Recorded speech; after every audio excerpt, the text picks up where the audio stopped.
নমস্কার, ভিল কিচেনে সবাইকে স্বাগত জানাই। আজকে আর একটা নতুন নিরামিষ রেসিপি নিয়ে আপনার সামনে চলে এসেছি। আজকে পুঁই শাক আর মিষ্টি কুমড়ো দিয়ে দারুণ স্বাদের একটা নিরামিষ রেসিপি আপনার সঙ্গে শেয়ার করব।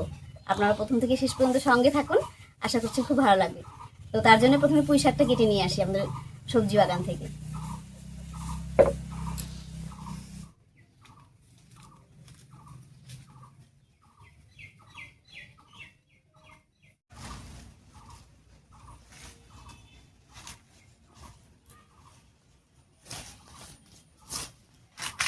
সারা ক্ষেত ভর্তি এত পুঁই শাক হয়েছে যে পুঁই শাকগুলো জায়গা পায়নি, তাই মাঝখানে গুলো সরু সরু হয়ে গেছে। এটা হচ্ছে আমাদের কলা বাগান, আর কলা বাগানের নিচেই বাবা আবার পুঁই শাক বাগান করেছে। আর পাশে ওই যে পাট ক্ষেত আছে, তার পাশে আছে মিষ্টি কুমড়োর বাগান। সবই এগুলো বাবাই লাগায়।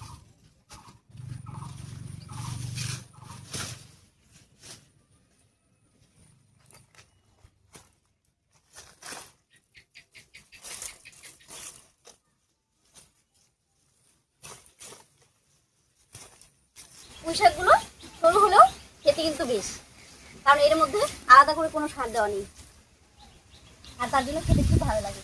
আর বাজার থেকে কিনে আনলে অনেক সময় কিন্তু জল জলে লাগে, তিতকুটোও লাগে মাঝে মাঝে। আর এইগুলো খুবই ভালো লাগে খেতে। বেশ অনেক কটাই তুলে নিয়েছি, এবারে গিয়ে কেটে নিচ্ছি।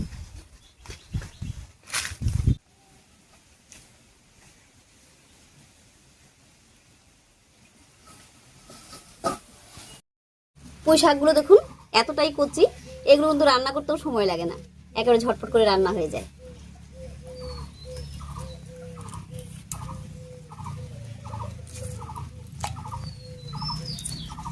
এগুলো কিচ্ছু করতে হবে না, শুধু টুকরো টুকরো করে নিলেই হয়ে যাবে।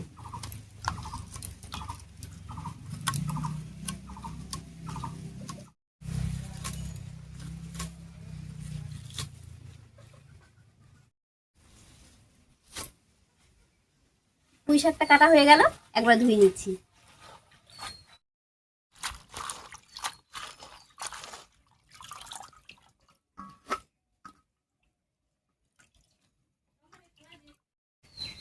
পুঁই শাকটা কেটে ধুয়ে একবার পরিষ্কার করে নিয়েছি।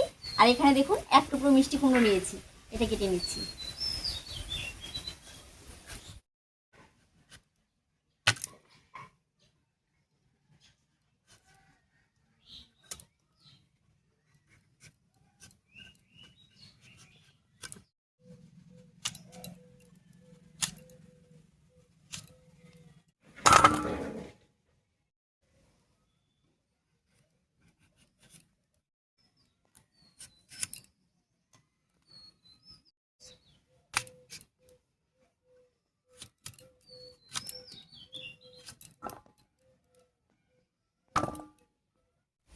মোটামুটি করে সবকিছু গুছিয়ে নিয়েছি, এবারে উনুন জ্বালিয়ে ঝটপট করে রান্নাটা করে নেব।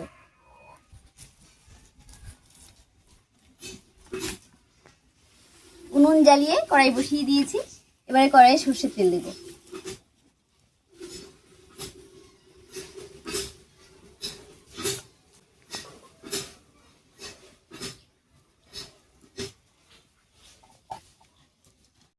তেল গরম হয়ে গেছে, এবারে এই তেলের উপরে কয়েকটা ডালের বড়ি ভেজে নামিয়ে নিচ্ছি।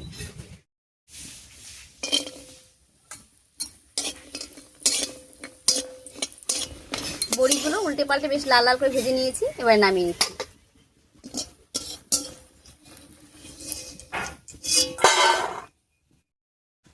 এবারে এই তেলের উপরেই ফোড়ন দেব, আর ফোড়ন দেব দুটো শুকনো লঙ্কা, 5 ফোড়ন আর একটা তেজপাতা দিয়ে। প্রথমেই দিয়ে দিচ্ছি দুটো শুকনো লঙ্কা, একটা তেজপাতা, আর দিয়ে দিচ্ছি 1 চামচ 5 ফোড়ন।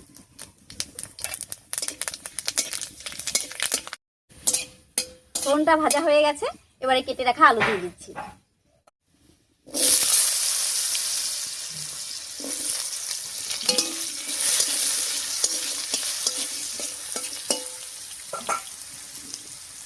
রান্নার জন্য আমি পুঁই শাক আর মিষ্টি কুমড়োর সঙ্গে একটুখানি বেগুন আর আলুও কেটে নিয়েছিলাম, কিন্তু সেটা দেখার কথা ভুলে গেছি।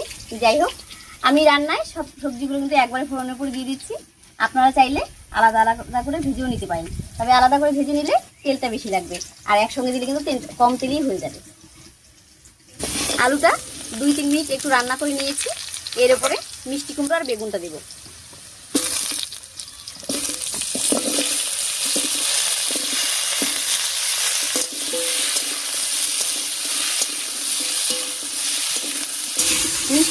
আর বেগুনটা দিয়ে আলুর সঙ্গে খুব ভালো করে মিশিয়ে নিয়েছি।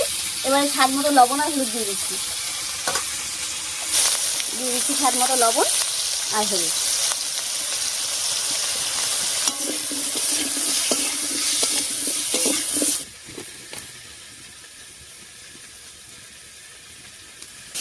মিষ্টি কুমড়ো আর বেগুনটাও আলুর সঙ্গে বেশ ভাজা ভাজা মতো হয়ে গেছে।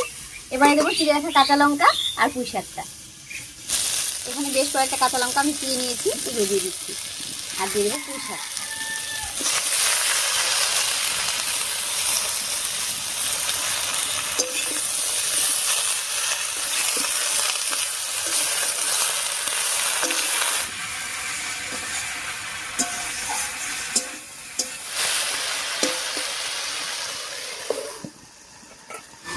কাঁচা লঙ্কা আর পুঁই শাকটা দিয়ে খুব ভালো করে মিশিয়ে নিয়েছি। এবারে ঢাকা দিয়ে বেশ কিছুক্ষণ রান্না করে নেব। আর এই ফাঁকে আমি একটুখানি মশলা করে নিচ্ছি। আর মশলা বলতে তেমন কিছুই না, একটুখানি জিরা আর একটুখানি আদা বেটে নেব।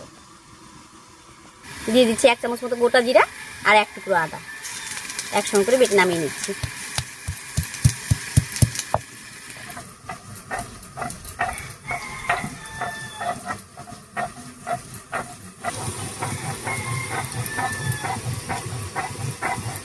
মশলাটা বাটা হয়ে গেছে, এবার নামিয়ে নিচ্ছি।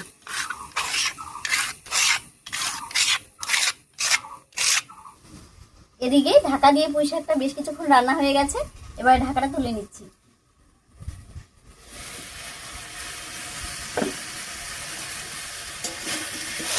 সবকিছু দেখুন অনেকটাই নরম হয়ে গেছে। এবার মশলাটা দিয়ে দিচ্ছি এর মধ্যে।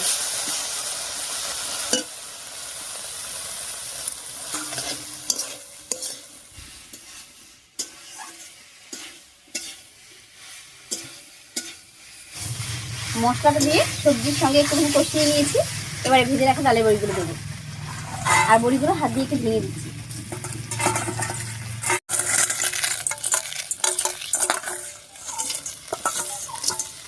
একই সঙ্গে দিয়ে দিচ্ছি একটুখানি জল।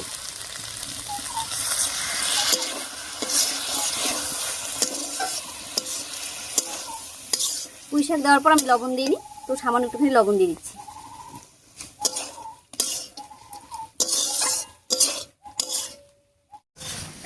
পুঁই শাক মিষ্টি কুমড়ো দিয়ে নিরামিষ রেসিপি একদম রেডি হয়ে গেছে। এবারে 1 চামচ চিনি দেবো। আর নিরামিষ রেসিপি একটু চিনি দিলে মিষ্টি মিষ্টি লাগে, খেতে ভালো লাগে।